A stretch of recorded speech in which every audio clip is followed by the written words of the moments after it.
ముఖ్య అతిథిగా విచ్చేసినటువంటి ఉత్తరాఖండ్ మరి ముఖ్యమంత్రి ప్రజా ఆదరణ చూడగానే దేశంలో యూనిఫామ్ సివిల్ కోడ్ ఉమ్మడి పౌరస్మృతి చట్టం తీసుకొచ్చినటువంటి మన నాయకులు పుష్కర్ సింగ్ ధామి గారు, వేదిక మీద పెద్దలు,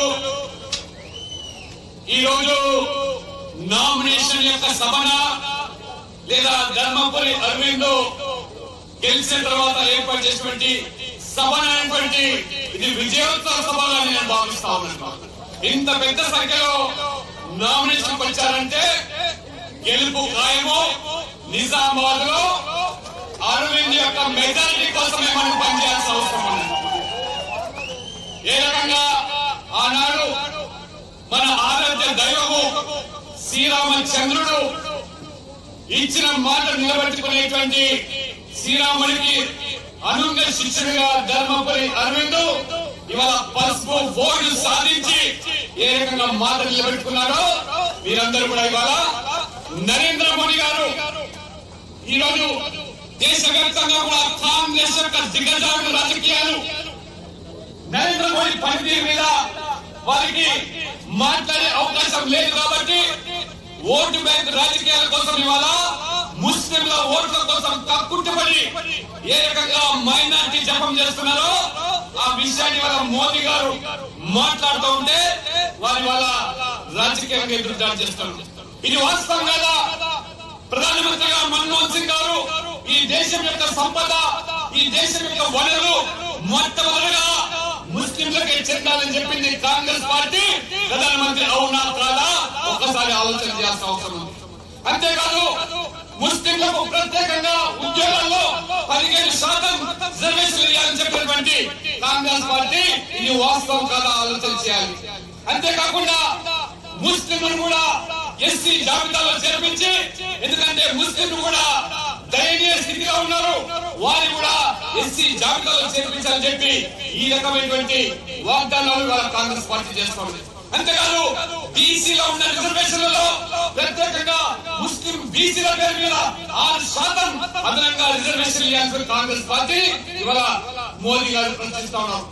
మత మార్పిడి చేసినటువంటి ఎవరైతే ఉన్నారో ఎస్సీలు, వాళ్ళు ముస్లింలైనా క్రైస్తవులైనా ఎస్సీలుగానే పరిగణించాలని చెప్పి వాళ్ళ కాంగ్రెస్ పార్టీ చెబుతున్నదంటే ఈ రకంగా మరి ఆనాడు కాంగ్రెస్ ఎంపీ రంగనాథ్ మిశ్రా ఏ రకంగా ఆ రోజు ముస్లింల కులం లేదు కానీ వారికి అందరూ కూడా బీసీలే చెప్పి కాంగ్రెస్ ఓట్ల కోసం కొంగ జపం చేస్తూ ఉన్నది. ఈ దేశాన్ని విచ్ఛిన్నం చేసేటువంటి కుట్రలు పడుతూ ఉన్నది.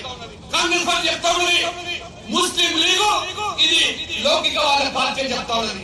ఇవాళ మత రక్షించండి తెలంగాణ హైదరాబాద్ లో ఆ మస్జిద్ పార్టీని సెక్యులర్ పార్టీ అని చెప్పి ఓలిస్తారు. వీరిద్దరిని సంఖ్యలో పెట్టుకుని ఓలిగిస్తూ లౌకిక జపం చేస్తా ఉంటే ఇవాళ భారతీయ జనతా పార్టీ నరేంద్ర మోడీ గారు సబ్కా సాత్ సబ్కా వికాస్ అంటూ ఉంటే సహించలేక ఇవాళ కర్ణాటకలో ఉన్నటువంటి ముస్లిం అందరూ కూడా బీసీలో చేర్చి బీసీలో పొట్ట కొడుతూ ఉన్నారు, బీసీలో ఓట్లు తీస్తా ఉన్నారు. ఎస్సీలు కూడా అంచడానికి వాళ్ళు ఎస్సీలుగా పరిగణించబడుతున్నారు. ఇది మోదీ గారు మాట్లాడుతూ ఉంటే వారు ఏ రకంగా రాహుల్ గాంధీ తప్పు పడుతున్నారు ఆలోచన. దయచేసి మీరందరూ కూడా అభివృద్ధికి పెద్ద పీట వేస్తున్నటువంటి మోదీ గారికి వెయిట్ చేయాలి.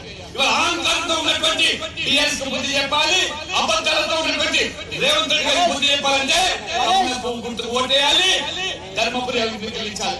మోదీ గారు చెప్తున్నారు మీరు వేసే ప్రతి ఓటు అది నాకు చెందుతుందని చెప్పి మోదీ గారికి చెందుతుందని చెప్తారు. కాబట్టి మీరందరూ కూడా ఆ యొక్క మోదీ గారి ప్రధానమంత్రి కోసం ఓటేయాలి.